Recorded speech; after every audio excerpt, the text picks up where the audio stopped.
Pessoal, vamos dar continuidade aqui à nossa aula de conceitos básicos de segurança da informação.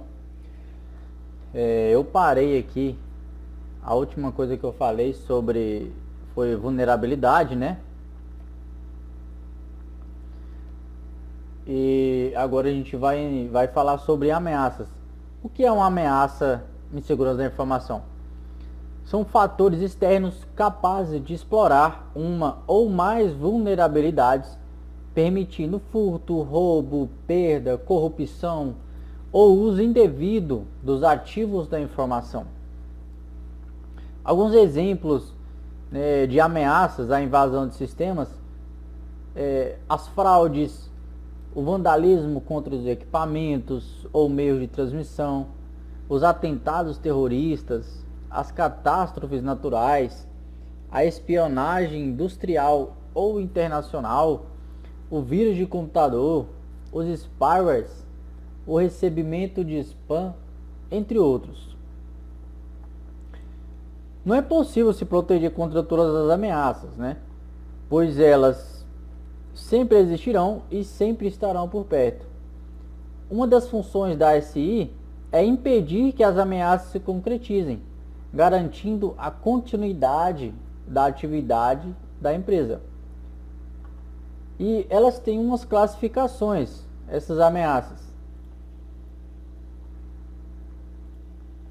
A primeira classificação são as ameaças naturais. Ameaças naturais são aquelas relacionadas ao meio ambiente, clima ou geografia do local. Alguns exemplos: inundações de rios, terremotos, descargas atmosféricas, tsunamis. Alguns exemplos de ameaças naturais. Nós temos ameaças de cunho doloso ou intencionais. São aquelas decorrentes da atividade consciente com o propósito de furtar, roubar, destruir, corromper ou usar indevidamente os ativos de informação. Incluem os spywares, o vírus de computador, as invasões, o vandalismo. Isso são as ameaças de cunho doloso ou intencionais. A gente tem também as ameaças de cunho culposo ou não intencionais. São aquelas relacionadas à atividade inconsciente do usuário do ambiente de tecnologia da informação. Em geral, decorrem de ações equivocadas do despreparo para se evitar acidentes e do desconhecimento no uso dos ativos de informação. Exemplos de usuário que não sabe utilizar o extintor de incêndio, usuário que não verificou a voltagem do equipamento antes de ligar na tomada, o apagamento de um arquivo essencial para o funcionamento do sistema, e entre outros. Então, essas ameaças de cunho culposo ou não intencionais são pessoas mal preparadas, certo?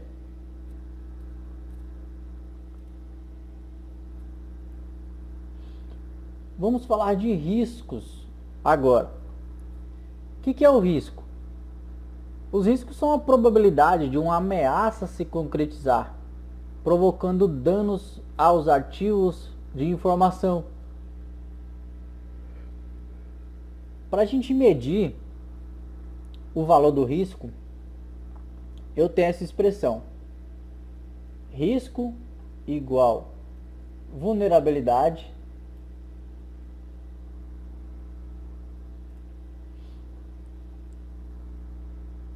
Para medir o valor do risco, eu tenho essa seguinte expressão: risco igual vulnerabilidade vezes ameaça. Aqui eu tenho um gráfico, né? Alto risco, médio, baixo, baixo risco e médio risco. Quando eu tenho alto nível de vulnerabilidade e um alto nível de ameaça, eu tenho um alto risco. Se eu tenho um alto nível de vulnerabilidade e um baixo nível de ameaça, eu tenho um médio risco. Se eu tenho um baixo nível de vulnerabilidade e um baixo nível de ameaça, eu tenho um baixo risco. se eu tenho um alto nível de ameaça e um baixo nível de vulnerabilidade, eu tenho um médio risco. Então é a maneira de medir esse risco aí. Por exemplo, se uma empresa não conta com proteção contra inundações, ela está vulnerável. Entretanto, se ela está instalada numa região que não sofre alagamento, ou está na proximidade de um rio que não costuma transbordar, então não há ameaça e o risco é mínimo. Há ainda a questão da probabilidade de um evento acontecer. Por exemplo, a chance de um meteoro atingir o prédio de sua empresa é mínima. Porém, se acontecer, o risco de extinção do seu negócio é altíssimo. Outro exemplo, a chance de se apagar acidentalmente um arquivo é alta. Porém, em um ambiente munido de sistema de cópias de segurança, o risco desse arquivo se perder definitivamente é mínimo, porque o sistema faz cópias desses arquivos. É importante perceber que os custos para minorar as vulnerabilidades e para controlar as ameaças devem ser mais baixos que se sujeitar ao risco. Por exemplo, será vantagem investir mais alguns milhões de reais para construir um edifício à prova de terremotos aqui no Brasil? Com certeza não, porque no Brasil não sofre desse problema, certo? É por esse motivo que a análise de custo-benefício é valiosa. Então tem que pensar, tem que fazer essa análise também de custo-benefício, certo?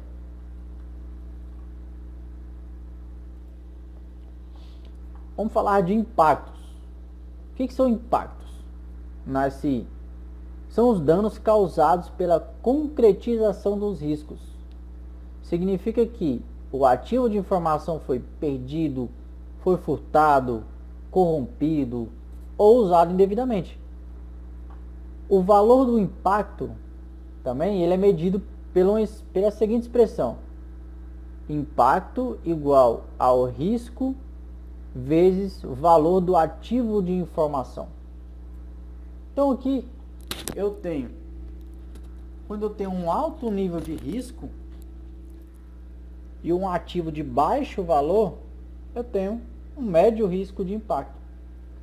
Quando eu tenho um alto nível de risco e um ativo de grande valor, eu tenho um alto risco de impacto. Quando eu tenho um ativo de baixo valor e um baixo nível de risco, eu tenho um baixo risco. Quando eu tenho um baixo nível de risco e um ativo de grande valor, eu tenho um médio risco. Aí, por exemplo, quanto maior o valor do ativo, maior será o valor do impacto. Quanto menor o grau de risco, menor será o valor do impacto. Um exemplo assim é aquele atentado que teve lá o 11 de setembro de 2001 lá. Muitas empresas, deixaram de existir porque destruiu todos os ativos da empresa. Todos os ativos de informações da empresa foram destruídos. O risco de aquele atentado ocorrer e ter sucesso era considerado mínimo, porém aconteceu e o impacto foi gigantesco. Então, era considerado mínimo, mas o impacto foi gigantesco. Por isso é muito importante a gente identificar as vulnerabilidades e as ameaças, calcular os riscos, avaliar os ativos de informação e estar preparado para minimizar os impactos. Aqui eu tenho um relacionamento entre esses conceitos aí. Então eu tenho as ameaças, eu tenho os ativos de informação e eu tenho as vulnerabilidades aí, ó. No meio das ameaças, os ativos e as vulnerabilidades, eu tenho os impactos aí e eu tenho os riscos. Eu tenho que pensar em tudo isso daí, fazer todo o cálculo para minimizar os riscos e minimizar os impactos se ocorrer o risco.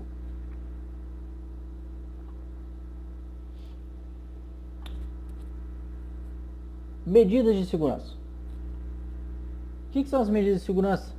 São ações que minimizam a existência de riscos e os custos dos impactos, através da redução e eliminação de vulnerabilidades e de ameaças. O conjunto de medidas de segurança e sua prática constituem a essência da segurança da informação. A gente tem 3 tipos básicos de medidas de segurança, que eu vou falar agora. São as medidas preventivas, que elas são planejadas e executadas no intuito de evitar a ocorrência de danos aos ativos de informação. Buscam reduzir as vulnerabilidades e manter as ameaças sob controle. Aplicam-se às vulnerabilidades conhecidas e ameaças identificadas. Então, as preventivas, ela é para evitar a ocorrência de danos aos ativos de informação.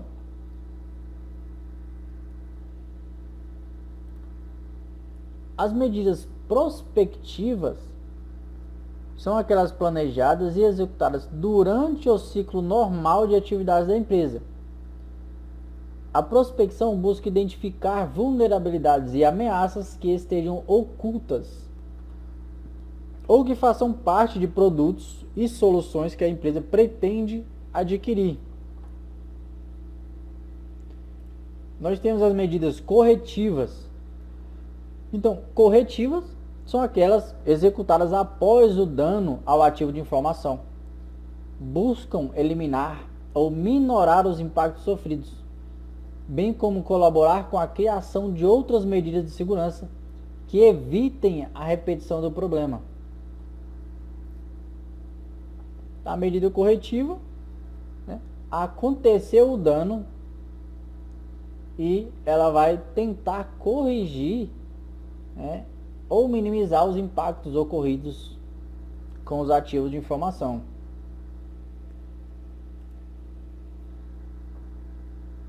Quais são os princípios da segurança da informação? O que é o princípio da SI? São os conceitos gerais que orientam a atividade de segurança contra furto, roubo, perda, corrupção ou os indivíduos da informação. Então a gente tem 5 princípios que eu vou falar agora. Lembrando, nenhum deles deve ser aplicado de modo isolado, pois um complementa o outro. Primeiro que eu vou falar aqui é da confidencialidade. É um princípio de natureza restritiva. Estabelece que somente pessoas previamente autorizadas têm o conhecimento do conteúdo da informação. Além disso, estabelece os casos em que a divulgação da existência da informação é proibida. A confidencialidade deve ser aplicada tanto às informações armazenadas como às informações em transmissão. Também se aplica a ética, pois alguns profissionais são obrigados a manter sigilo dos dados dos seus clientes. Um exemplo, advogado, psicólogo, médico, jornalista. Então eles têm que manter a confidencialidade das informações também quando solicitadas. As principais ferramentas utilizadas pela confidencialidade são a esteganografia e a criptografia. A primeira dedica-se a esconder a existência da informação e a segunda dedica-se a proteger o seu significado. Porque quando você perde a confidencialidade, você pode gerar grandes prejuízos. Um exemplo, Se os dados do seu cartão de crédito vazarem, o que pode acontecer? Pode ocorrer compras no seu nome, empréstimos no seu nome. Então, ocorrer muitas fraudes aí. É importante lembrar também que não existe um mecanismo 100% confidencial durante 100% do tempo. Termos associados à confidencialidade, dois termos associados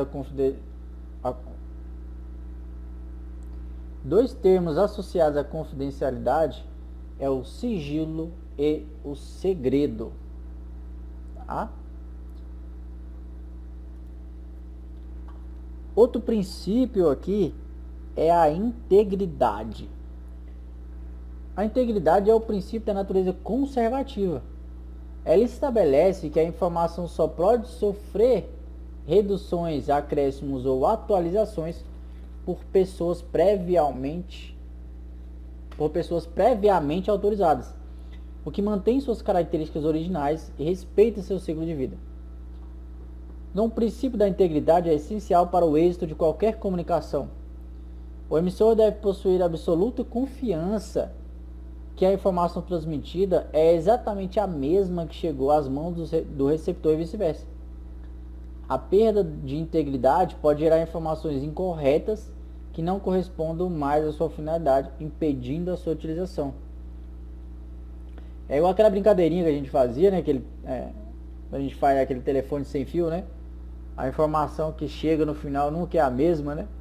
Aí perdeu totalmente a integridade aí. A integridade abrange ainda também os sistemas que armazenam ou transmitem a informação, tais como arquivos de configuração dos elementos ativos de rede, trocas indevidas de senhas de usuário, invasão do sistema e etc. As principais ferramentas utilizadas na integração são os algoritmos hash, que geram uma espécie de assinatura de informação, indicando imediatamente quaisquer alterações. Termos associados à integridade é a confiança, conservação e originalidade. Outro princípio, né, é a disponibilidade. É um princípio de natureza permissiva. Ela estabelece que a informação, né, ela deve estar sempre acessível a pessoas previamente autorizadas no momento em que eles necessitem da informação. Sua eficiência é atrelada aos princípios anteriores, pois no momento em que a informação está disponível, é necessário que sejam garantidas a confidencialidade e integridade do material acessado. A disponibilidade ela está vinculada a um ambiente de tecnologia da informação bem estruturado e a um corpo profissional bem treinado. Por quê? A perda de disponibilidade impede ou limita a capacidade dos usuários de acessar determinada informação. As principais ferramentas utilizadas na disponibilidade são o controle de acesso, esquemas, login e senha, smart cards, biometria e as cópias de segurança, que é o backup. Um termo associado à disponibilidade é a palavra acessível. Outro princípio que a gente tem também é a autenticidade. Ele é um princípio de natureza identificativa, estabelece que as informações, transações e comunicações devem ter uma origem comprovada, autores e operadores identificados e não terem sido alvo de alterações imprevistas. Ela é fortemente ligada ao princípio da integridade, porque ele não pode ter sido alvo de alterações imprevistas. Que isso, as alterações estão na integridade. Essa autenticidade ela é comprovada de 3 modos. Algo que o usuário sabe, né? Tais como senha de acesso. Algo que o usuário tem, tais como tokens ou cartões de acesso. Algo que o usuário é, tais como impressões digitais. Então, essa autenticidade é comprovada nesses três modos aí. O que o usuário sabe, o que o usuário tem e o que o usuário é. As principais ferramentas utilizadas na autenticidade são assinaturas digitais e selos de tempo, timestamp. Termos associados à autenticidade: verdadeiro, original, identidade e genuíno. Mais um princípio aqui que a gente tem é a irretratabilidade. Ele é um princípio de natureza contratual. Ele estabelece que pessoas identificadas e autenticadas em um sistema de informações não possam repudiar terem criado ou alterado dados contidos em informações, transações ou comunicações. A irretratabilidade, ela pode ser de três tipos. Irretratabilidade de origem.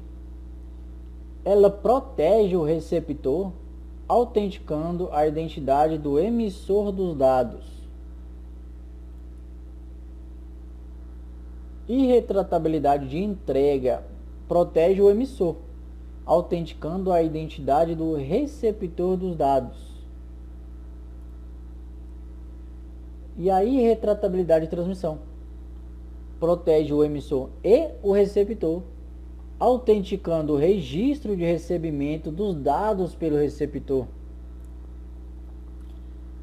As principais ferramentas utilizadas na irretratabilidade também são as assinaturas digitais e os selos de tempo, que são os timestamp. Termos associados à irretratabilidade: não repúdio.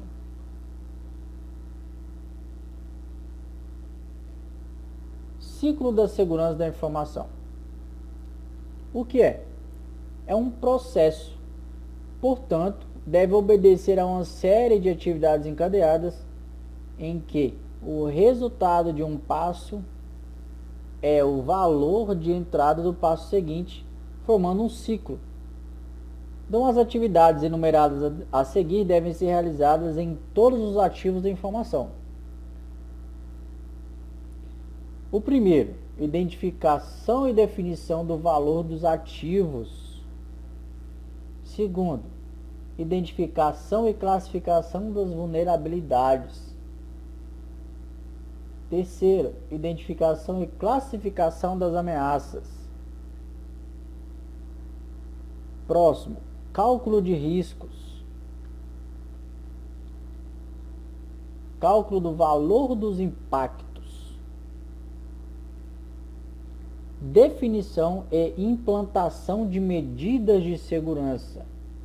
Então, esses são os ciclos, né, da segurança da informação. O ciclo da segurança da informação.